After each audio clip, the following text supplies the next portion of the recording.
Bienvenue, le droit à notre portée, la science à notre portée.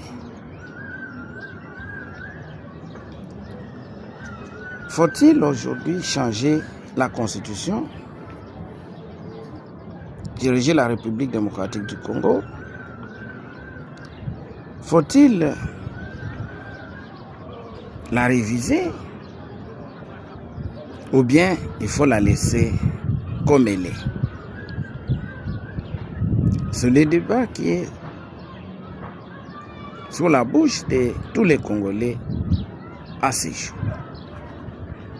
C'est la préoccupation majeure et ça va dans tous les sens. C'est pourquoi j'avais entendu que nous puissions un peu faire un partage franc sur cette question.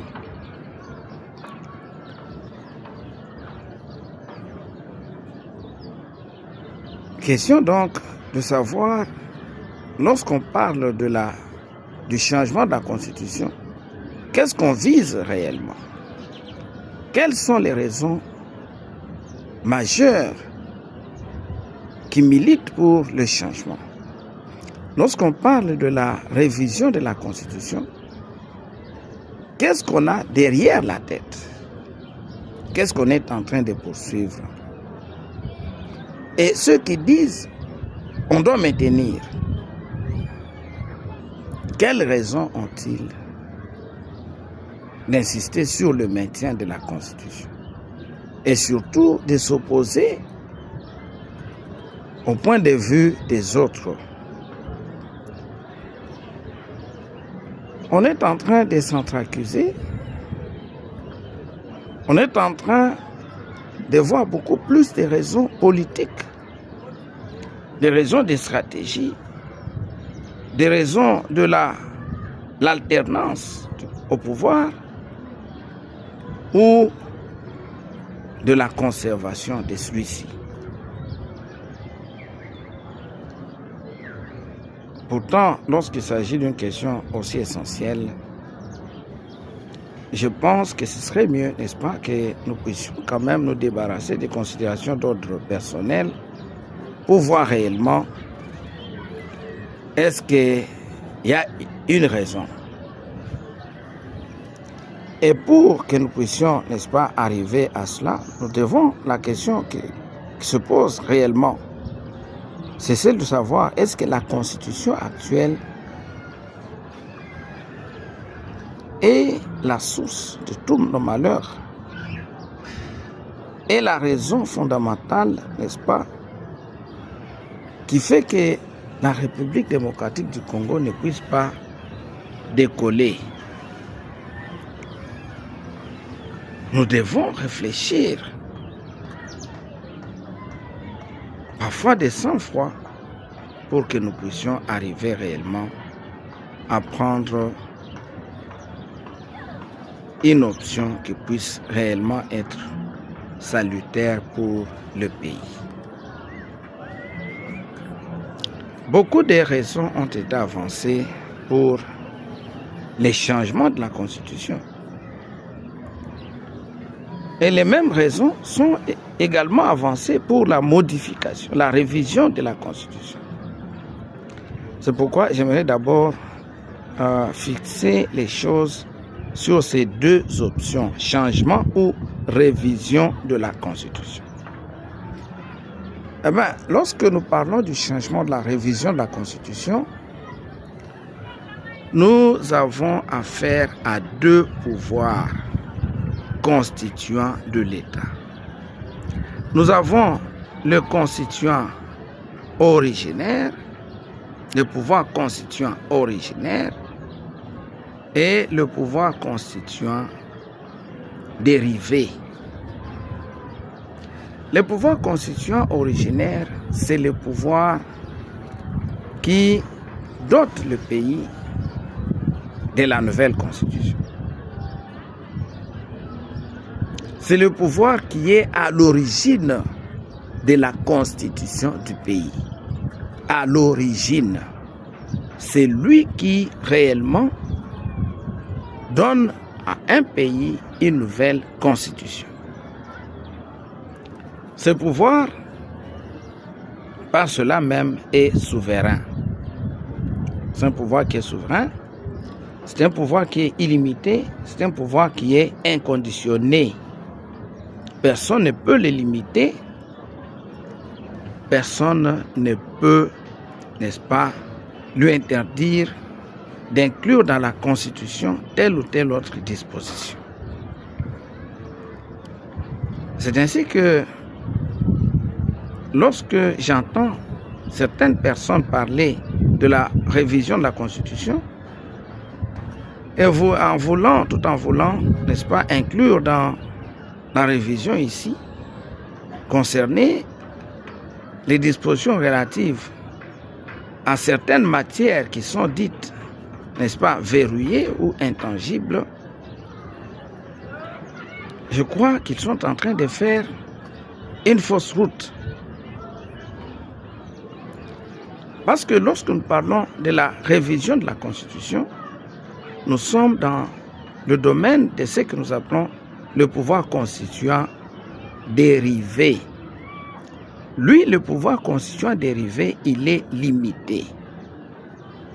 Lorsque nous parlons de la révision de la Constitution, la révision est déjà réglée, elle est déjà régie par la Constitution.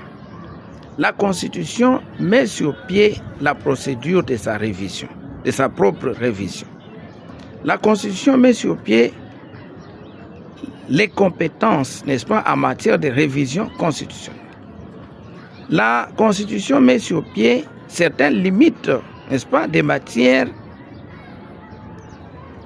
qui ne peuvent pas faire l'objet de la révision. C'est ce que nous appelons les dispositions intangibles. Alors, lorsque nous parlons de la révision de la Constitution, nous ne pouvons pas, n'est-ce pas, inclure dans cette révision ce que nous appelons les dispositions intangibles de la Constitution.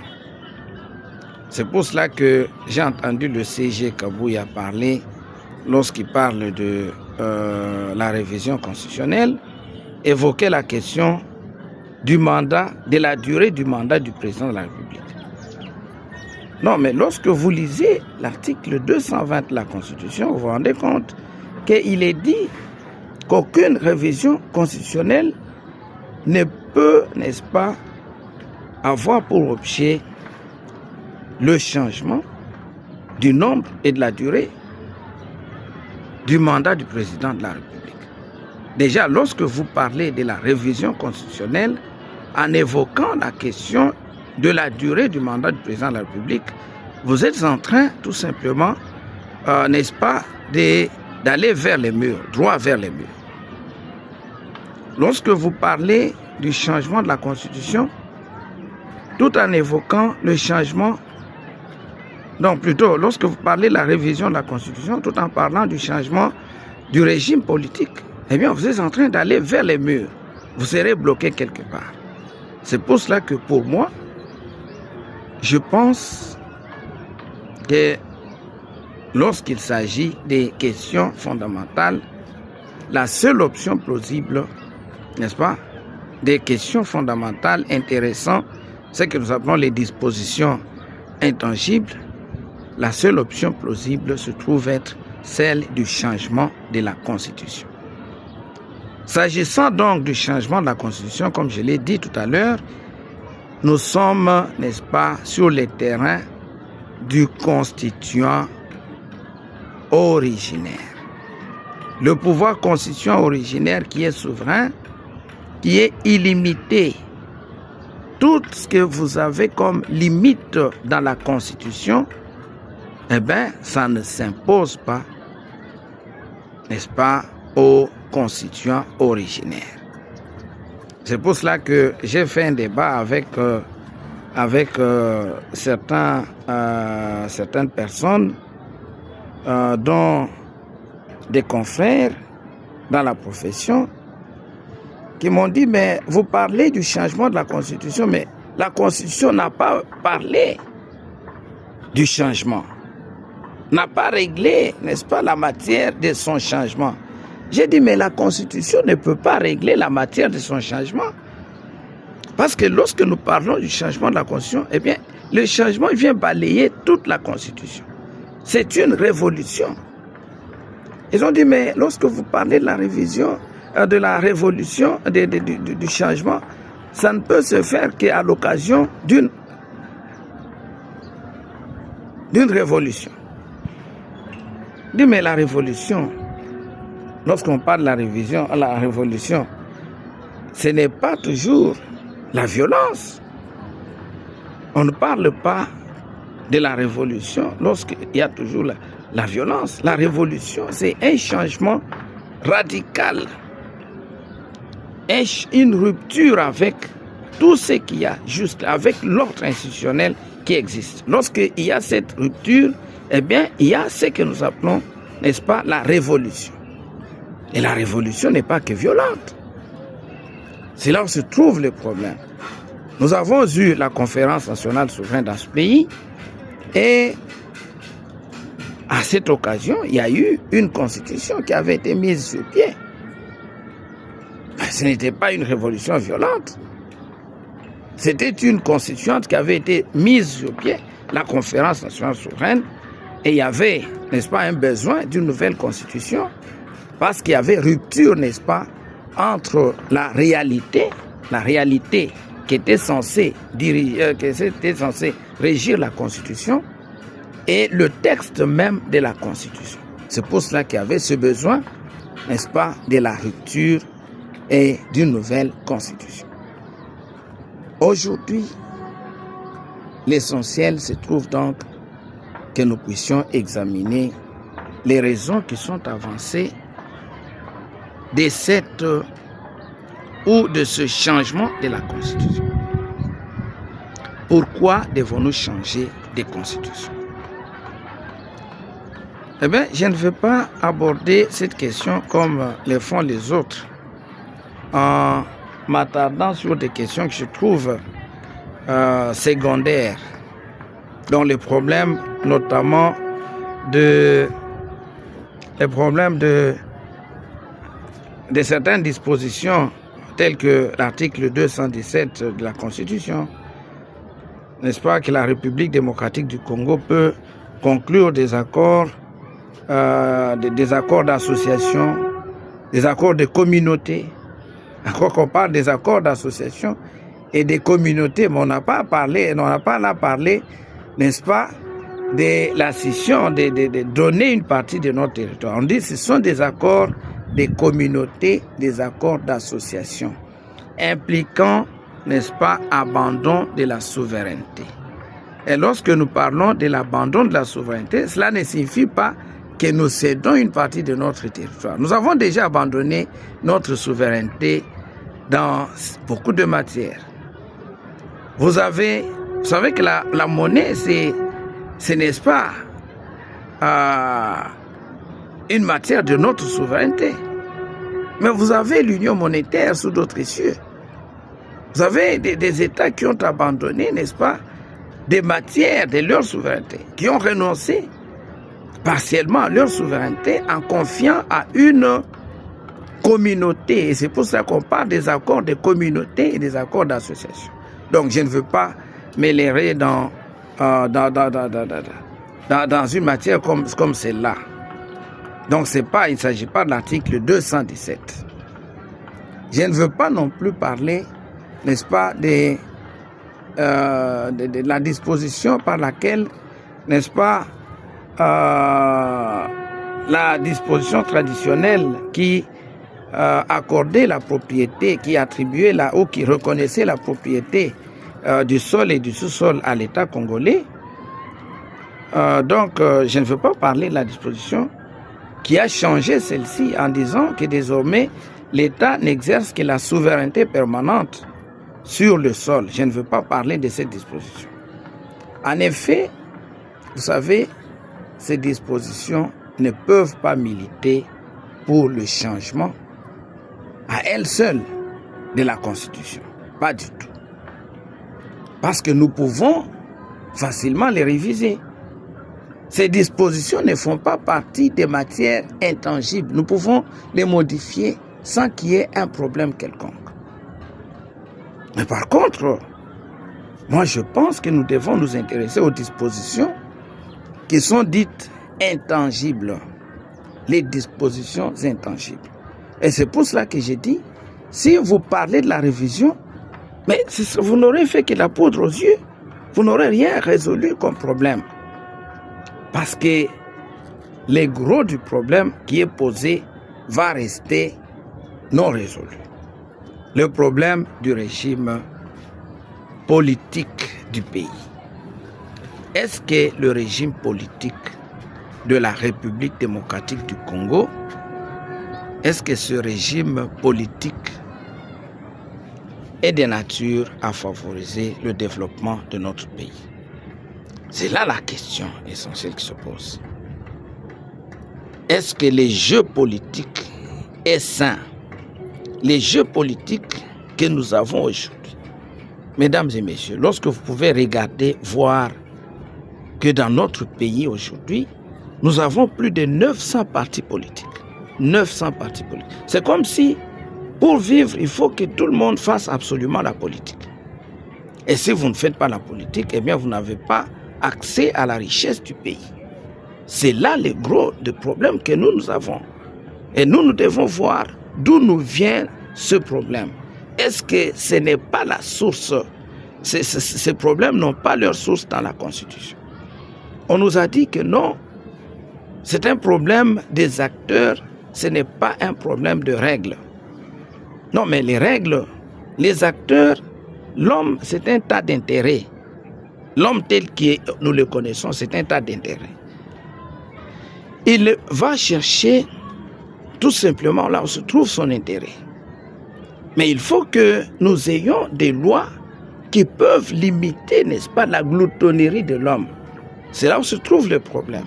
Mais lorsque nous avons des lois qui permettent, n'est-ce pas, à l'homme d'assouvir, n'est-ce pas, sa gloutonnerie, eh bien là, nous sommes en train de nous enfoncer, nous sommes en train de nous enterrer. La Constitution congolaise, lorsque nous examinons ce qu'elle dit s'agissant du régime politique de notre pays, parce que c'est par le régime politique, n'est-ce pas, qu'est organisée la gestion de nos richesses, la gestion de notre sol, la gestion de nos ressources minières, de nos ressources hydrauliques et tout ce que nous avons comme richesse au pays, c'est le régime politique qui assure la gestion. Et nous devons donc voir, est-ce que cette gestion, telle qu'organisée par la Constitution, n'est-ce pas, peut être saine, peut arrêter la gloutonnerie de ceux qui nous gèrent? Est-ce que ça peut les limiter? Est-ce que nous pouvons réellement attendre d'eux quelque chose de bon lorsqu'ils nous gèrent? C'est là la question essentielle que nous devons donc nous poser. Pour aborder maintenant ce débat, nous devons savoir une chose, c'est que nous sommes régis par, et je crois que tout le monde le sait, par le régime semi-présidentiel. Il est semi-présidentiel et il est aussi semi-parlementaire. C'est-à-dire que ceux qui gèrent l'exécutif, le gouvernement, je veux dire le gouvernement, d'abord l'exécutif est bicéphale.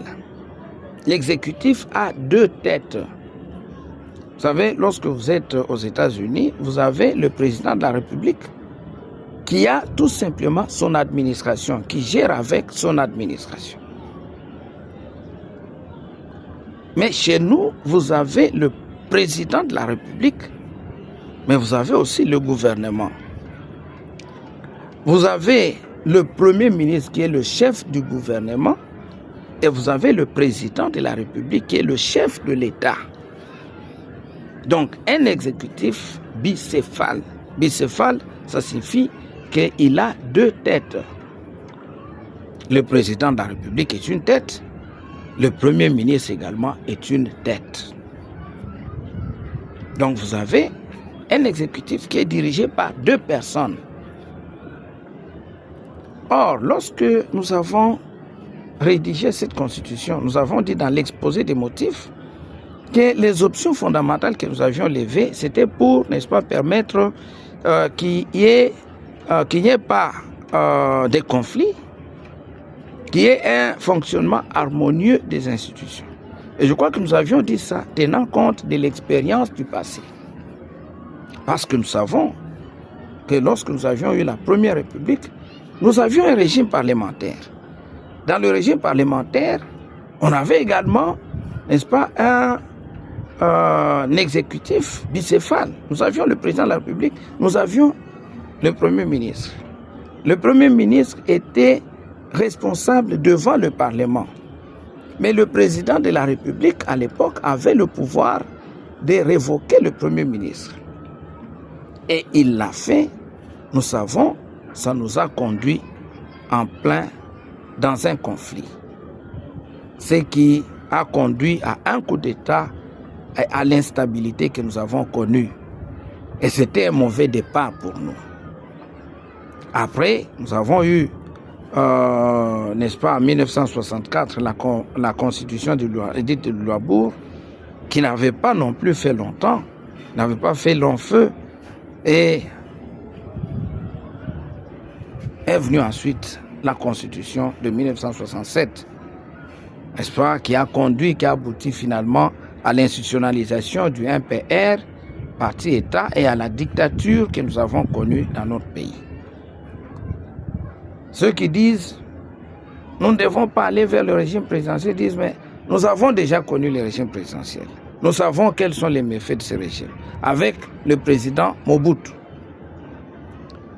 Mais on leur rétorque aussi, mais vous aussi qui dites n'allons pas vers le régime présidentiel, mais nous avons connu également le régime parlementaire avec tout ce que nous avons eu. À l'époque, vous savez, il n'y avait que 44 partis politiques. Et le président Mobutu, lorsqu'il avait prononcé son discours, n'est-ce pas, libéralisant les activités politiques en 1990, n'est-ce pas, au mois d'avril, il avait dit, après ce discours, dans un point de presse, il avait dit il n'y avait que 44 partis politiques. Et les résultats, un bain, un fleuve de sang. Un fleuve de sang. Aujourd'hui, il y en a 900 partis politiques. Mesdames et messieurs, 900 partis politiques.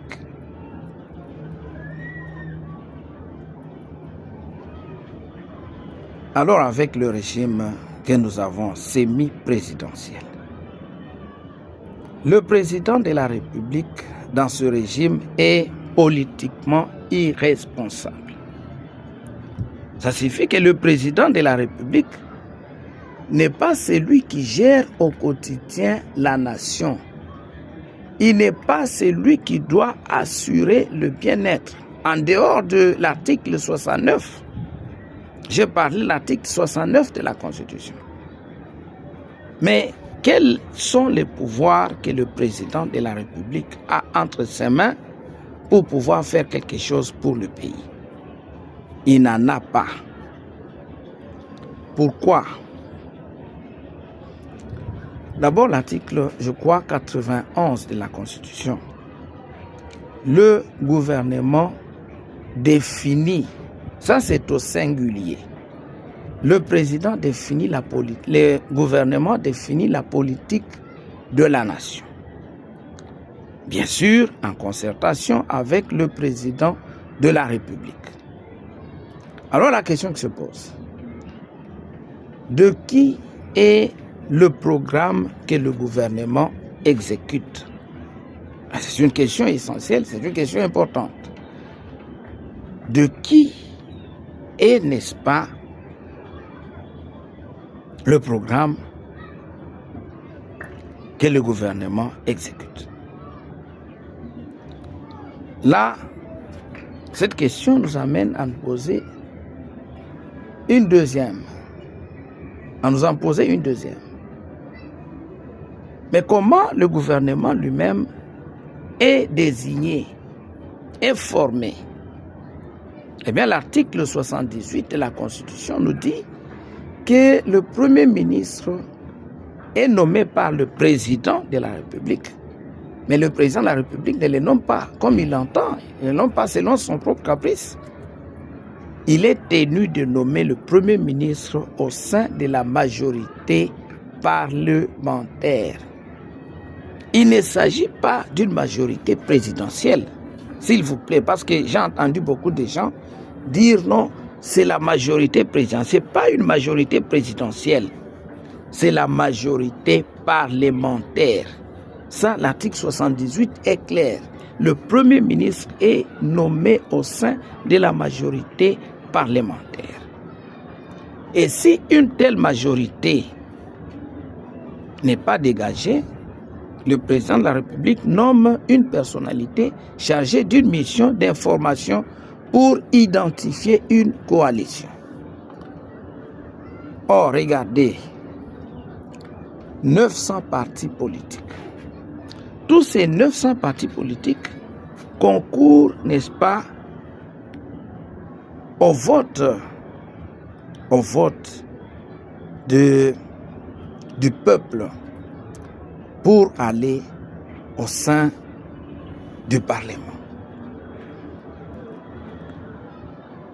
Est-ce qu'on est sûr qu'avec 900 partis politiques, l'un de ces partis politiques ou l'une des formations en présence pourra avoir la majorité parlementaire?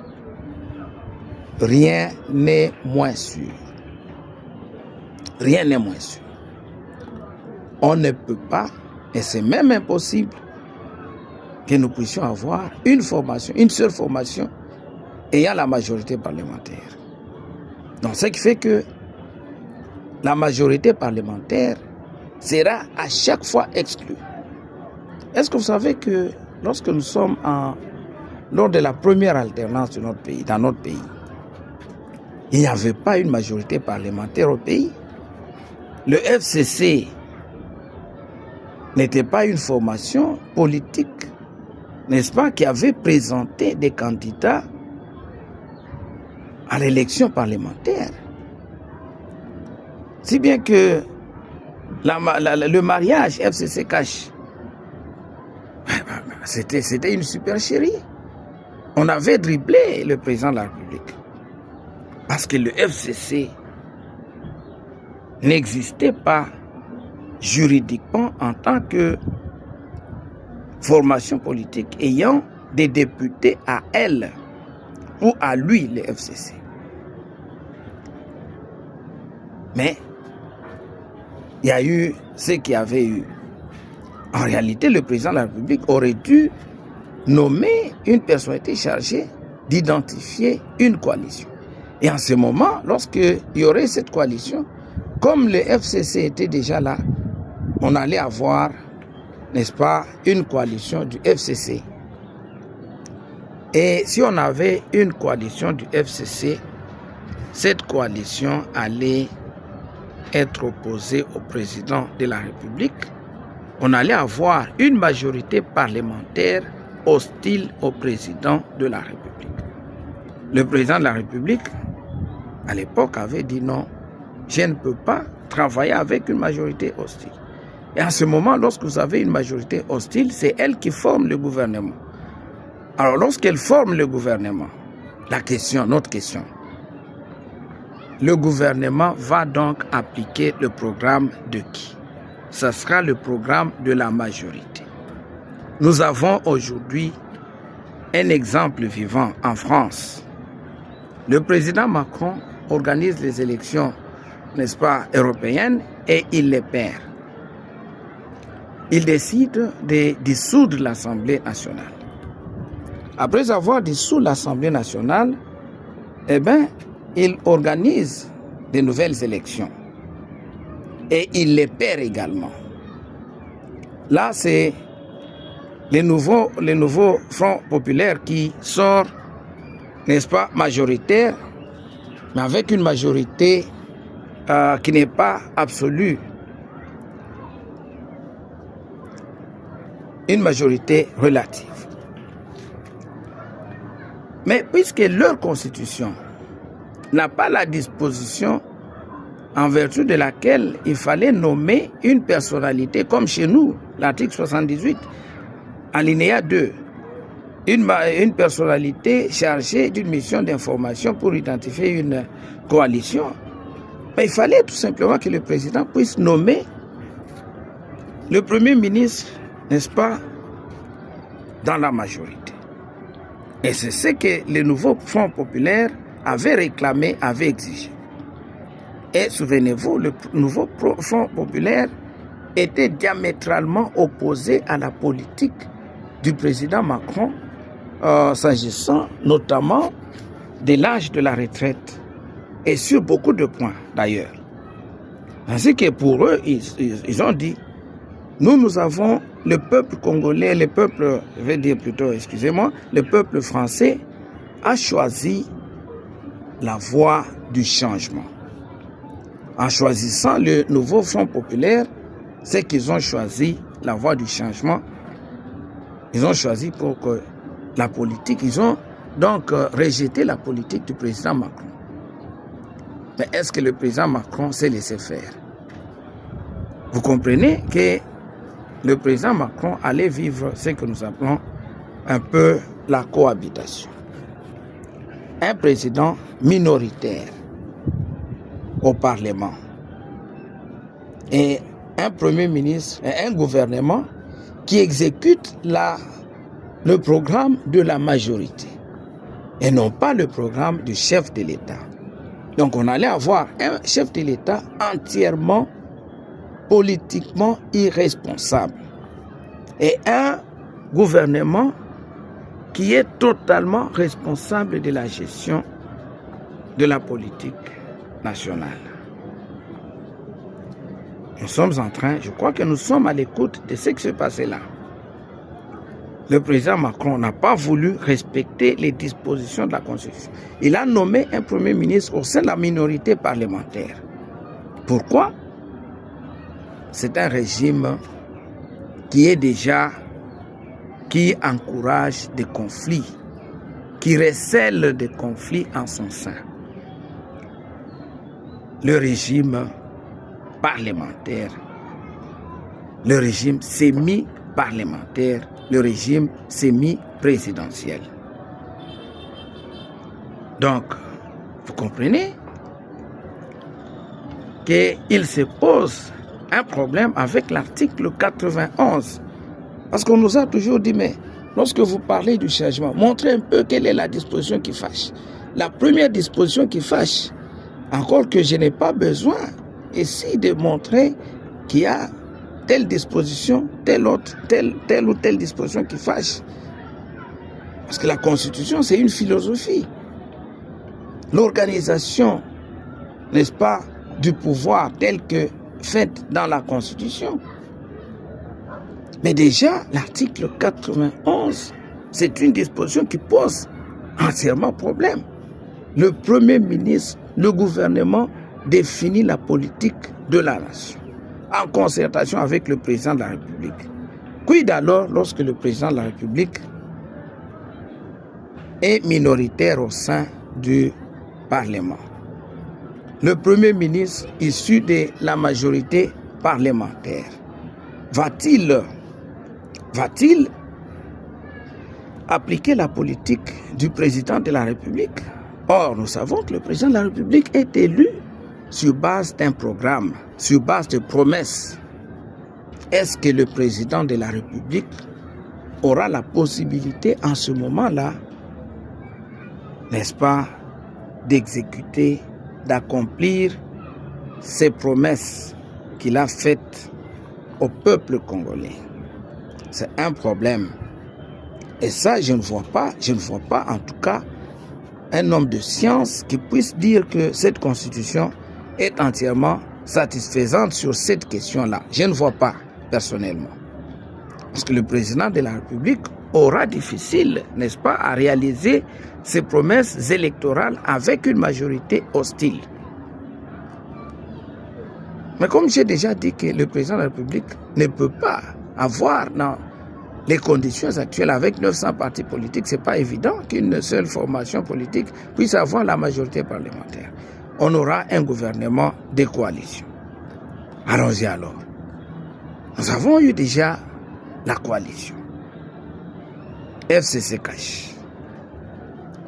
Qu'est-ce que nous avions vécu dans cette coalition-là? Le président de la République nomme des mandataires publics. Le ministre qui est chargé de l'exécution de l'acte de nomination du président de la République gèle l'exécution. Et les mandataires, une année durant, ne sont pas entrés en fonction. Nous savons comment le président de la République a peiné pour faire certaines mutations au sein de l'armée congolaise. Alors que de par l'article 69, c'est lui qui assure l'intégrité territoriale. Mais c'est lui qui doit disposer en réalité de l'armée, ce n'est pas le gouvernement. Mais seulement parce que les actes du président de la République étaient soumis au contre-seing du Premier ministre, et le Premier ministre l'avait bloqué pendant très très longtemps. Il a fallu qu'il puisse organiser un coup de maître en envoyant le Premier ministre dans le Katanga et profitant donc de son déplacement pour signer des ordonnances. On n'a jamais assisté à des ordonnances lues comme ça. Ce n'est pas pendant autant d'heures. Le président de la République s'est comporté un peu comme ce que je dirais, hein, il a usé de la ruse pour pouvoir, n'est-ce pas, faire passer ses actes. Et là, il est bloqué par qui? Par le Premier ministre.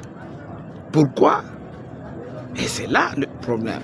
Lorsque nous parlons, n'est-ce pas, de la coalition. Dans notre pays, la mentalité que nous avons, la mentalité politique, les partis politiques que nous avons, ce sont des partis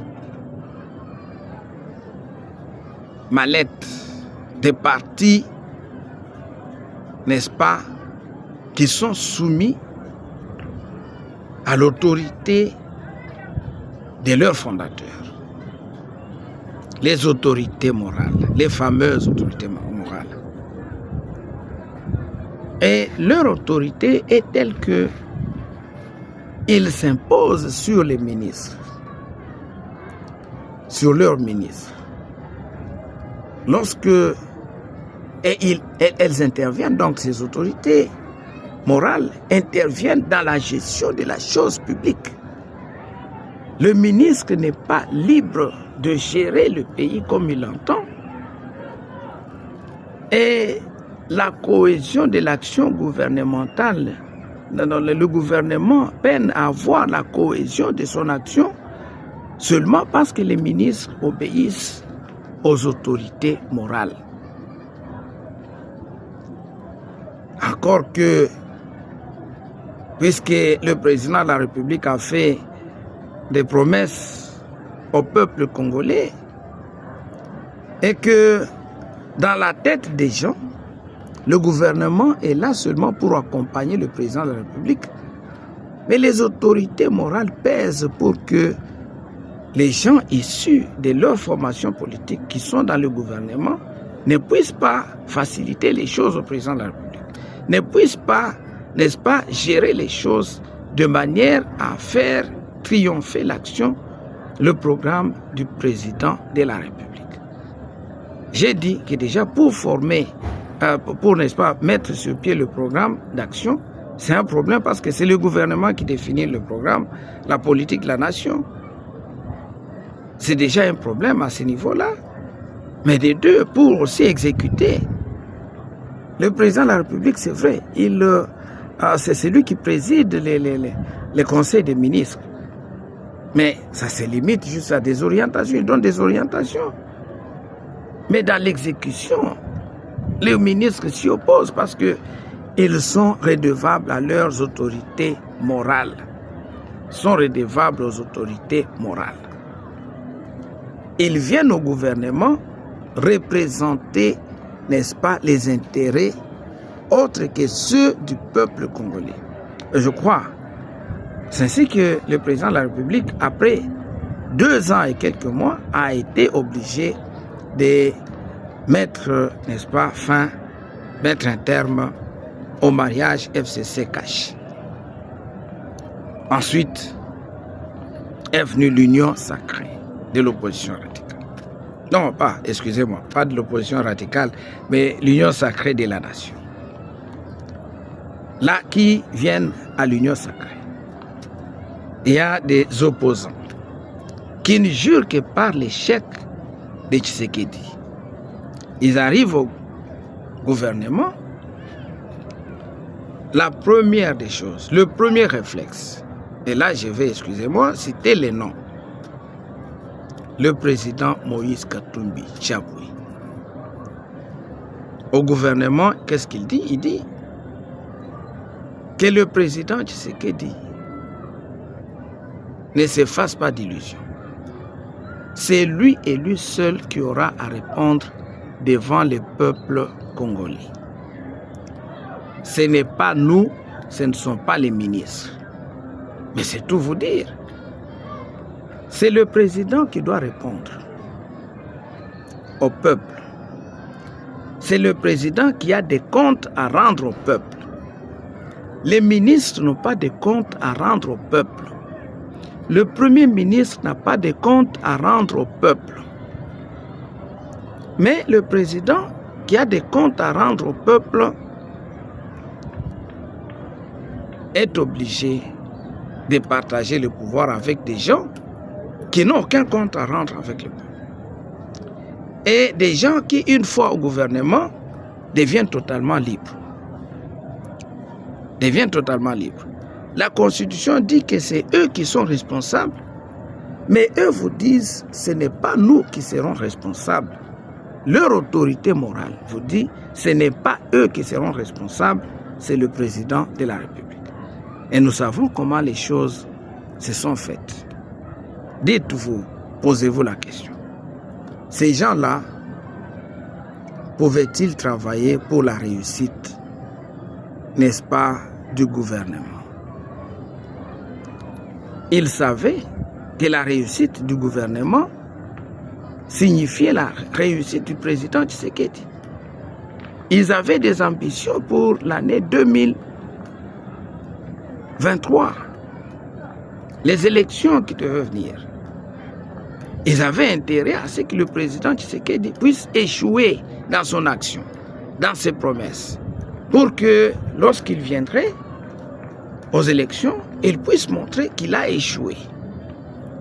Mais qui en réalité a échoué? C'est le gouvernement qui aurait échoué parce que c'est lui qui définit la politique de la nation. C'est lui le gouvernement qui exécute la politique de la nation. C'est lui qui en assume la responsabilité. La Constitution le dit noir sur blanc, mais dans les faits, c'est le président qui est fait responsable de la politique de la nation. Quand ça ne marche pas, c'est le président de la République. Donc il faut tout faire pour que ça ne puisse pas marcher.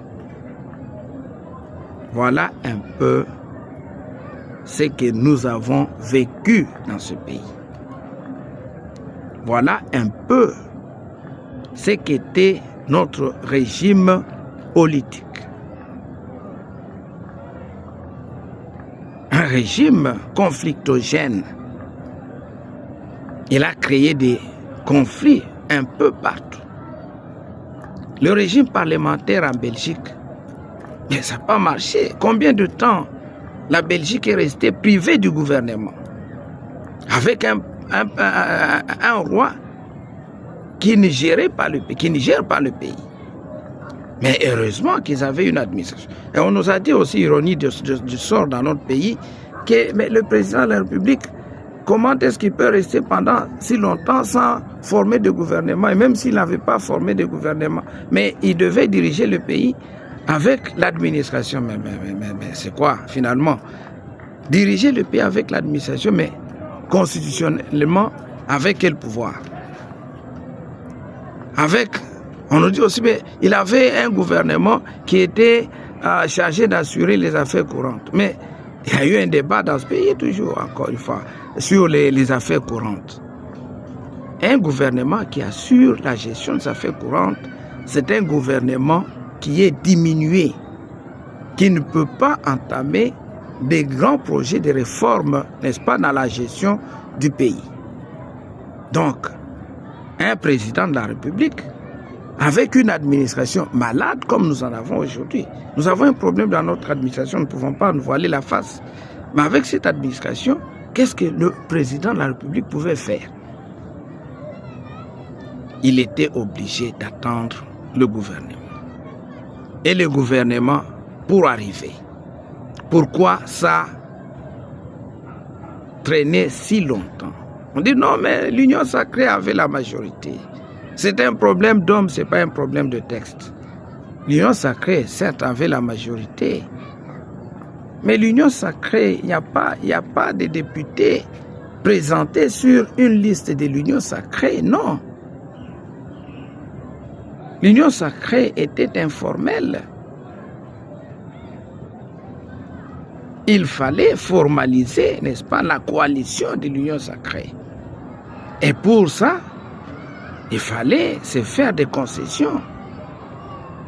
Il fallait des concessions. Le président de la République devait, n'est-ce pas, céder certains postes. Et là, c'est là où la gloutonnerie. Et c'est pour cela que j'ai dit, cette constitution favorise la gloutonnerie des hommes politiques. Pour que je puisse consolider votre majorité, vous devez me donner tel poste. Pour que je puisse être du nombre, vous devez nous donner tel poste.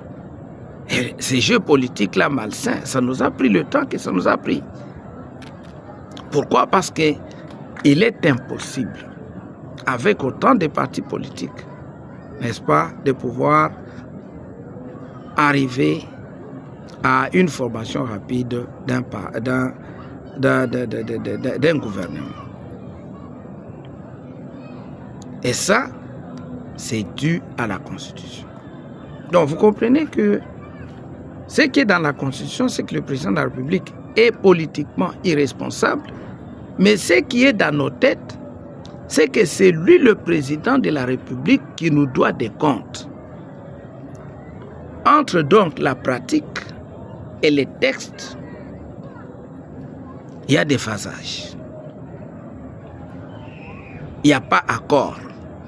Dans les textes, le président n'est pas responsable, mais dans la pratique, c'est lui qui est tenu pour responsable numéro 1. Alors que les autres peuvent se balader, ils n'ont aucun problème. Et parfois, ils peuvent être au gouvernement. Une fois sortis du gouvernement, ils se mettent à critiquer l'action du gouvernement. Leur propre action, ils se mettent à critiquer, à mettre ça sur le dos du président de la République. Et on dit non, le président n'a pas à être un dictateur. Il n'a pas à être un dictateur, mais il doit tout simplement élever des enfants qui chient sur, qui font caca sur ses mains.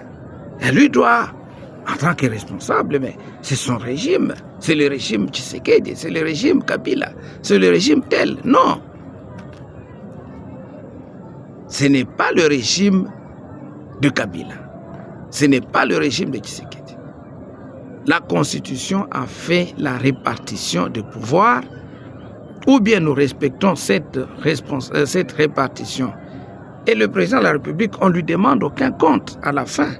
Mais pourquoi donc avoir un président de la République élu au suffrage universel direct, sur base avec des promesses, qui promet beaucoup de choses au peuple congolais, monts et vallées, mais après, qui n'a aucun pouvoir, qui n'a aucune responsabilité pour pouvoir répondre, pour pouvoir, n'est-ce pas, accomplir ses promesses.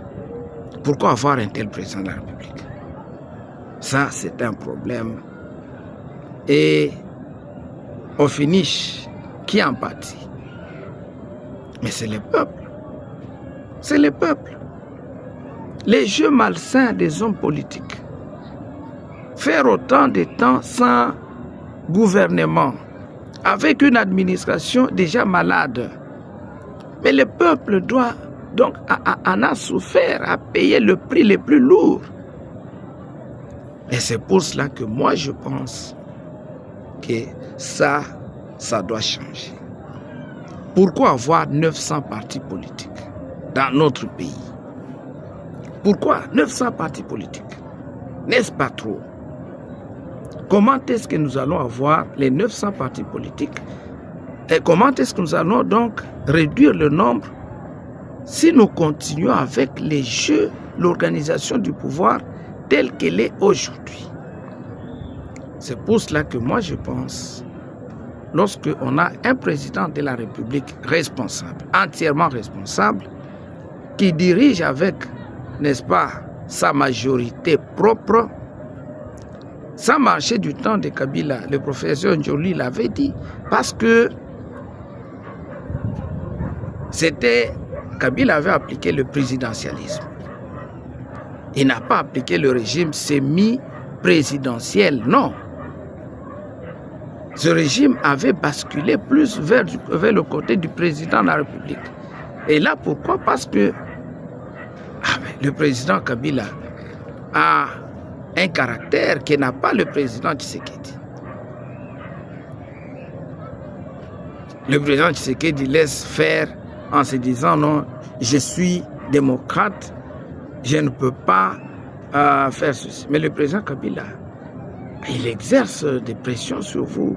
Il peut recourir à certaines méthodes pour pouvoir, n'est-ce pas, obtenir. Et c'était le présidentialisme. Et si c'était le présidentialisme, parce que le professeur Njoli avait parlé de ça en disant qu'on n'avait pas besoin de changer la Constitution. On pouvait rester avec la Constitution parce que ça marchait avec le présidentialisme. C'est autant dire que le présidentialisme vaut mieux que le régime semi-présidentiel.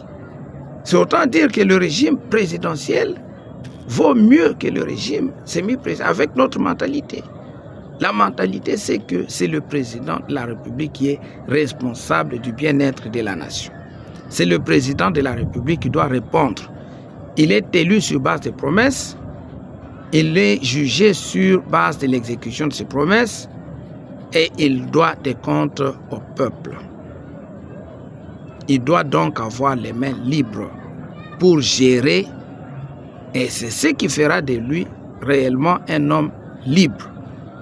Lorsqu'il n'aura pas satisfait à ses promesses, eh bien, nous allons pouvoir les juger.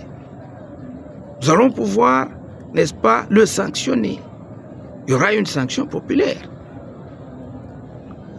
Voilà un peu ce que moi je pense, mesdames et messieurs, chers compatriotes. Je pense qu'il faut que nous puissions changer la Constitution parce que le régime que nous avons est inadéquat. Et lorsque le président de la République sera ainsi responsable, rassurez-vous que les gens qui seront dans l'opposition seront durablement écartés du pouvoir. On n'aura pas de combines politiciennes que nous avons aujourd'hui. Et ainsi, les gens qui vont dans la politique seulement parce qu'ils pensent que c'est dans la politique qu'il y a la main. Lorsqu'ils seront dans l'opposition, eh bien, mais ils seront découragés. Les partis mallettes vont disparaître d'eux-mêmes. Voilà une meilleure façon, n'est-ce pas, d'éliminer les partis politiques, de réduire le nombre de partis politiques que nous avons aujourd'hui. Donc, je vous invite, chers compatriotes, à adhérer non pas à la révision de la Constitution, mais au changement de la Constitution.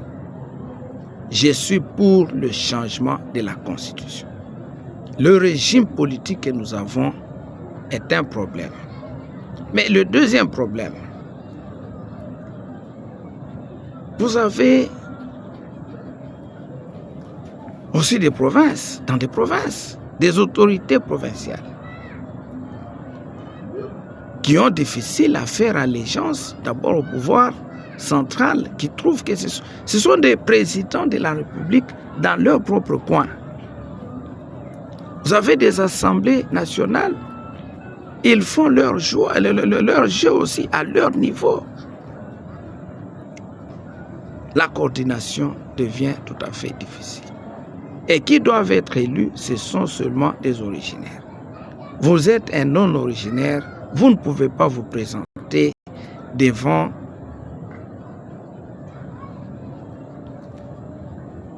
pour être, n'est-ce pas, élu. Donc, en attendant, je reviendrai sur ça. Je vous dis bonsoir et à la prochaine.